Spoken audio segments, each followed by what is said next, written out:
Les prénoms peuvent devenir des noms communs. C'est déjà le cas pour Bob, pour ceux qui conduisent. C'est également le cas maintenant pour Max et pour les enfants qui ont besoin d'une personne de confiance.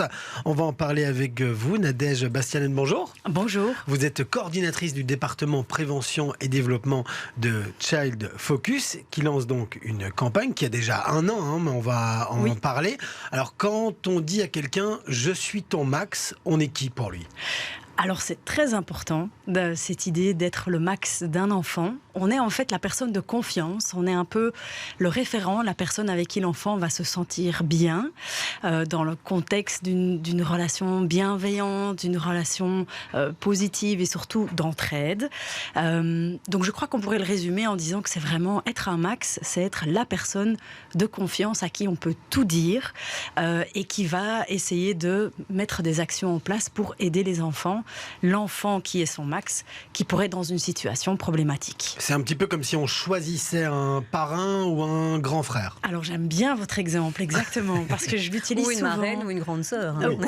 Oui, c'est important que ce soit une personne adulte pour justement, dans le cas où le problème ou la situation compliquée pour l'enfant s'avère être plus délicate, eh bien l'adulte, lui, pourra poser des actes d'aide, pourra entreprendre des actions pour pouvoir désamorcer la situation. Et donc oui, c'est un peu comme un parrain ou une marraine, mais que l'enfant choisit lui-même, parce que le parrain ou la marraine, c'est papa et maman qui l'ont choisi déjà avant même la naissance de l'enfant. Ici, il y a cette idée de donner la chance à l'enfant, de le responsabiliser et de dire, voilà, c'est toi qui vas déterminer la personne ou les personnes, parce qu'on peut aussi avoir plusieurs max, changer aussi au cours de la vie, et c'est aussi l'enfant qui choisit. Voilà, oui, je parle trop. Non, vous ne parlez pas du tout trop, on vous écoute attentivement. Mais du coup, cette personne de confiance, elle doit tout de même faire partie d'un entourage proche, c'est-à-dire la famille, mais ça peut aussi être élargi à l'école d'une certaine manière, ou même au mouvement de jeunesse, mais il faut que ce soit quelqu'un qu'on connaisse. J'aime bien vos questions. Oui, écoutez, tout à fait. Bien vos réponses, il a bien préparé son dossier. Oui, absolument, c'est fondamental que ce soit une personne adulte de l'entourage de l'enfant. Donc l'enfant doit connaître cette personne relativement bien.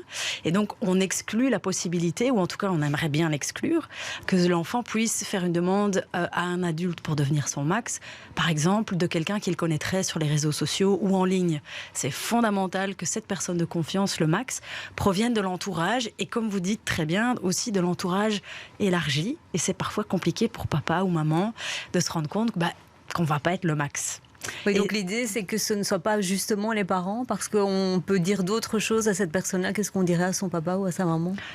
Oui, absolument. Ça peut être papa, ça peut être maman, mais ça peut aussi, le max peut aussi être une personne qui ne fait pas partie du cercle de la famille. Ça peut être un enseignant, ça peut être un éducateur, ça peut être un voisin, mais en tout cas quelqu'un avec qui l'enfant se sente bien et est en totale confiance.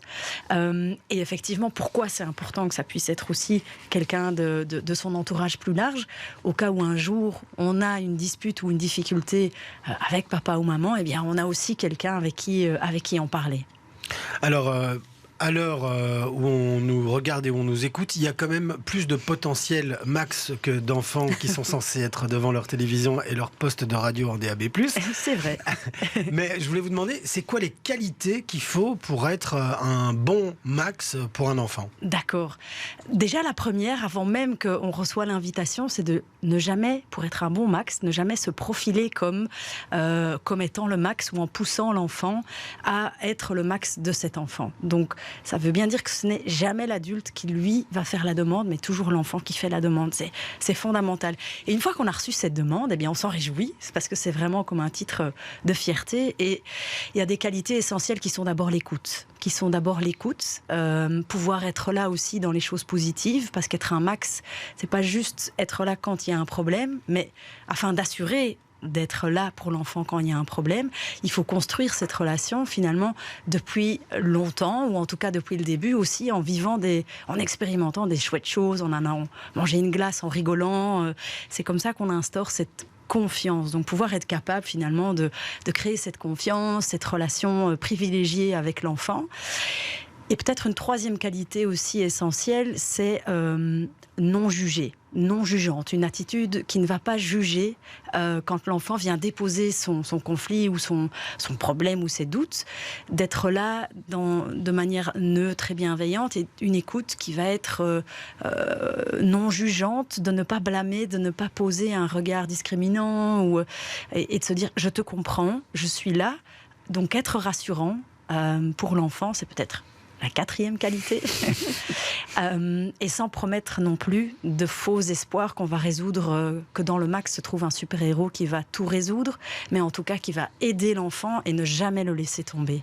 Alors, comment est-ce que vous arrivez à populariser ce concept de Max auprès des enfants pour qu'ils aient cette idée de choisir quelqu'un et donc, c'est un petit peu ça qui est nouveau chez Child Focus, c'est que vous avez créé un jeu pédagogique que vous distribuez dans les écoles. Exactement.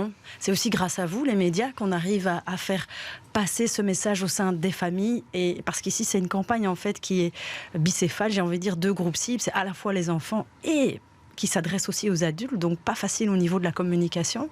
Alors pour se concentrer d'abord sur le sujet des enfants, notre instrument principal, c'est cet outil pédagogique, ce jeu coopératif qui s'appelle Max 24/7, et où là, le Max, la thématique de la confiance, de la recherche d'aide, et aussi la solidarité, en fait, que les enfants soient là pour les autres. C'est ça les fondations de ce jeu éducatif. Donc concrètement, il y a des nouveaux élèves qui débarquent dans la classe. Il y a 9 nouveaux copains, en fait, qui arrivent dans la classe ou dans l'école. Et ils ont tous une situation un peu difficile, ou des questions, ou des doutes. Et en fait, le groupe classe qui reçoit l'animation va devoir aider chacun des personnages à trouver des solutions pour sortir de cette situation compliquée. Et là, pour faire le lien avec nos thématiques, pour que ces 9 nouveaux élèves ne fuguent jamais, n'arrivent jamais à un point de désespoir ou de détresse que pour devoir fuguer. Et alors, il y a différentes actions à mettre en place, dont notamment celle fondamentale de trouver un Max pour chacun de ces 9 nouveaux petits copains. Et justement, peut-être une dernière question pour être sûr que tout le monde ait son Max. Je sais qu'il est encouragé aux enfants de faire la demande pour qu'ils puissent eux-mêmes choisir. Une relation de confiance, ça se construit par définition à 2. Est-ce qu'il est encouragé aussi pour les adultes, les professeurs ou les moniteurs dans les mouvements de jeunesse, s'ils voient un jeune assez isolé, d'aller faire la proposition dans l'autre sens aussi? Alors, on ne va pas stimuler cette proposition dans l'autre sens, mais on va en tout cas stimuler ces éducateurs qui pourraient voir un jeune en détresse, parce qu'il y en a des jeunes qui n'ont pas de Max. On pourrait croire, c'est un concept assez évident. Il a l'air évident, mais si vous posez la question dans une classe, par classe, il y aura toujours 1 ou 2 élèves qui n'aura pas cette idée ou cette personne de confiance dans son entourage direct. Donc oui, faire connaître le projet Max sans spécialement pousser pour devenir le Max de l'enfant, mais en tout cas, on encourage tous les adultes, professionnels et parents à aider les enfants qui les entourent à trouver le chemin vers le Max. Eh bien, merci beaucoup Nadège Bastianen. Je rappelle que vous êtes coordinatrice du département prévention et développement de Child Focus et que toutes les informations sont à retrouver sur chaquinsonmax.be. Merci beaucoup. Merci à vous.